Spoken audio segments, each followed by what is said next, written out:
नमस्कार दोस्तों, स्वागत है आपका अकेला अनमोल साथी चैनल पर।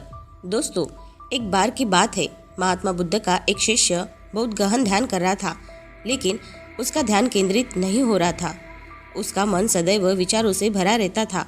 उसने अपने दिमाग को खाली करने की बहुत कोशिश की, लेकिन उसकी सारी कोशिशें नाकाम रही। अंत में जब वह सब कुछ कर चुका, तब वह बुद्ध के पास गया और बोला, तथागत, मेरा मन हमेशा विचारों से भरा रहता है। मैं एक जगह ध्यान केंद्रित नहीं कर पाता। जब देखता हूँ तो दूसरी चीज़ों पर चला जाता हूँ, फिर तीसरी और चौथी चीज़ करता हूँ। मेरे दिमाग में हज़ारों विचार चलते रहते हैं और मुझे पता भी नहीं चलता कि ऐसा कब होता है। बहुत समय बाद मुझे एहसास होता है कि मैं क्या करने बैठा था और क्या सोच रहा था। हे तथागत, मैं अपने दिमाग को विचारों से खाली करना चाहता हूँ। मैं चाहता हूँ कि मेरे मन में एक भी विचार न रहे।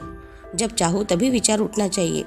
बुद्ध ने कहा कि किसी भी समस्या का समाधान तभी होता है जब हम समस्या की जड़ तक पहुँचते हैं, समस्या को ठीक से समझते हैं और जानते हैं। क्या आपने उस मन को भी जाना है जिसे आप खाली करना चाहते हैं?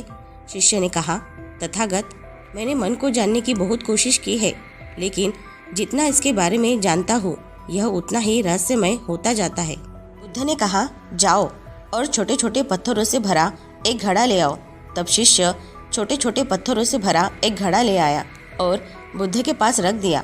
बुद्ध ने कहा, इस घड़े को अपना मन समझो और इस घड़े में पत्थर भरे हुए हैं।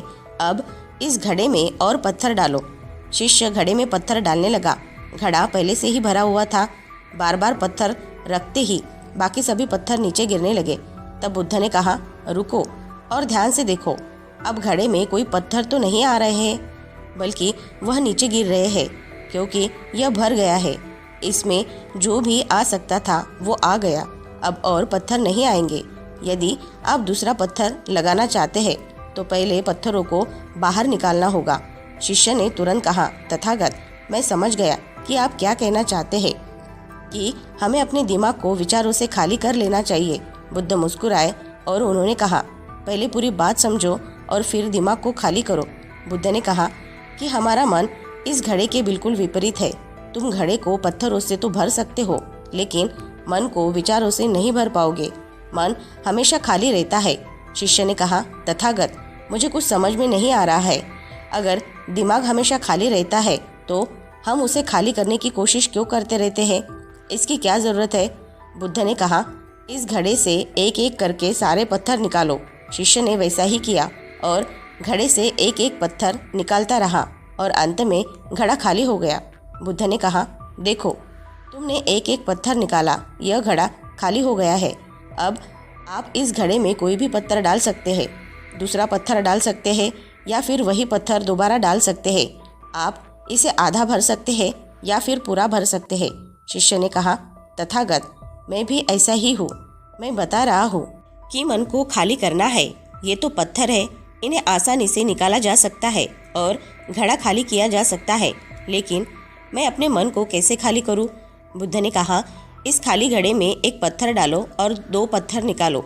शिष्य ने कहा, ऐसे कैसे हो सकता है कि जब इस घड़े में एक पत्थर होगा तो एक ही पत्थर निकलेगा, फिर 2 पत्थर कैसे निकल सकते हैं?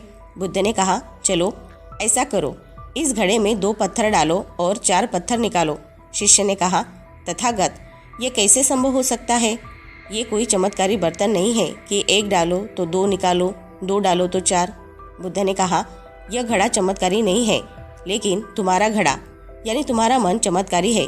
यदि आप इसमें एक विचार निकालेंगे तो इसके पीछे 2 विचार होंगे। जब आप उन 2 विचारों को पकड़ते हैं तो उनके पीछे 4 विचार उभर आते हैं और वो खाली नहीं रहता। यह मन का भ्रम है कि सब कुछ है लेकिन कुछ भी नहीं है। शिष्य ने कहा, तथागत, आप जो कह रहे हैं वो मैं समझ गया, लेकिन क्या मैं हमेशा अपने विचारों के जाल में फंसा रहूँगा? क्या मन के भ्रम से बाहर निकालने का कोई रास्ता है? बिल्कुल नहीं। और जब आप उन 4 विचारों को पकड़ते हैं तो उनके पीछे 16 विचार उभरते हैं और ऐसा करने से विचारों की एक लंबी श्रृंखला बन जाती है और आप कहीं नहीं रुकते, एक के बाद दूसरे विचारों को पकड़ते चले जाते हैं। यह मिट्टी का घड़ा पत्थरों के घड़े के समान है, भरा रहेगा लेकिन आपका मन कभी नहीं भरता, वह हमेशा खाली ही रहता है। हमारा दिमाग भी एक विचार के बाद हमारे लिए हजारों विकल्प खोल देता है और हम एक मुख्य विचार को छोड़कर उन हजारों विकल्पों में फंस जाते हैं। शिष्य ने कहा, मैं आपकी बात अच्छी तरह समझ गया हूँ, लेकिन अब मुझे क्या करना चाहिए? मेरा मार्गदर्शन करें। बुद्ध ने कहा, मन के जाल में मत उलझो, मन को खाली करने की कोशिश मत करो, अपना ध्यान इकट्ठा करो, एकाग्रता लाओ। जो भी कर रहे हो उसे अंतिम मानकर करो।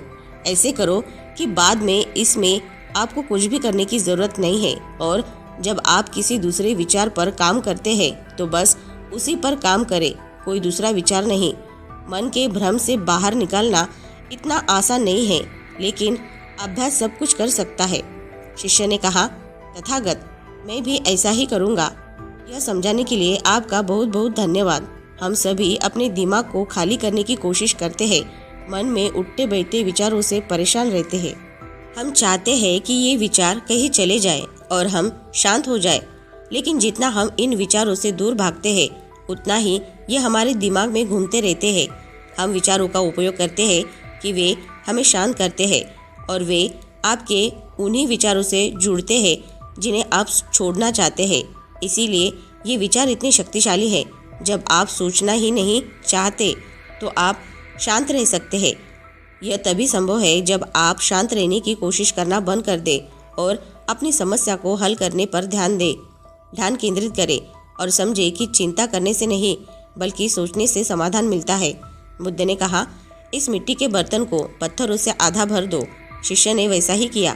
फिर बुद्ध ने कहा, अब इन पत्थरों से एक पत्थर चुन लो और उस पत्थर की एक छोटी सी मूर्ति बनाकर मुझे दे दो। मैं जानता हूँ कि तुम एक अच्छे कलाकार हो। जब शिष्य ने 11वां पत्थर निकाला और उस पत्थर को तराशना शुरू किया तो उसे एहसास हुआ कि यह पत्थर अच्छा नहीं है। तो उसने घड़े से दूसरा पत्थर निकाला। उसे वो पत्थर भी पसंद नहीं आया। फिर उसने तीसरा पत्थर निकाला, उसका रंग उसे पसंद नहीं आया। फिर उसने चौथा पत्थर निकाला, लेकिन उसे इस पत्थर में एक दोष निकला। इस प्रकार उसने लगभग सभी पत्थर बाहर फेंक दिए। उसे ऐसा करते देख बुद्ध ने कहा, वह पत्थर जो तुमने पहली बार निकाला था, यह समझकर उसी पत्थर की खोज करो कि तुम्हारे पास कोई दूसरा पत्थर नहीं है। तब शिष्य ने उस पत्थर को ही खोजना शुरू कर दिया और उस पत्थर से उसने महात्मा बुद्ध की एक बहुत ही सुंदर मूर्ति बनाई और बुद्ध को भेंट की और कहा, बहुत सुंदर, इस पत्थर से मूर्ति बनाई जा सकती है। मैं इसका विचार भी नहीं कर सकता था। बुद्ध ने कहा कि जब कोई दूसरा विकल्प नहीं है तो हम अपनी सारी ऊर्जा उसमें लगा देते हैं और उसे सर्वश्रेष्ठ बनाते हैं। जब कोई दूसरा विकल्प है तो हम सिर्फ पत्थर चुनते रहते हैं। दोस्तों, आज की ये शिक्षाप्रद कहानी आपको पसंद आई होगी तो नीचे कमेंट बॉक्स में कमेंट करके हमें ज़रूर बताएं और इस कहानी को अपने दोस्तों और परिवारजनों के साथ शेयर करना न भूलें। साथ ही हमारे अकेला अनमोल साथी चैनल को सब्सक्राइब ज़रूर से कर लें और ऐसे ही मोटिवेटेड वीडियो को देखने के लिए हमारे साथ जुड़े रहें। और हाँ, अपना ख्याल ज़रूर रखें। मिलते हैं नेक्स्ट वीडियो में। धन्यवाद।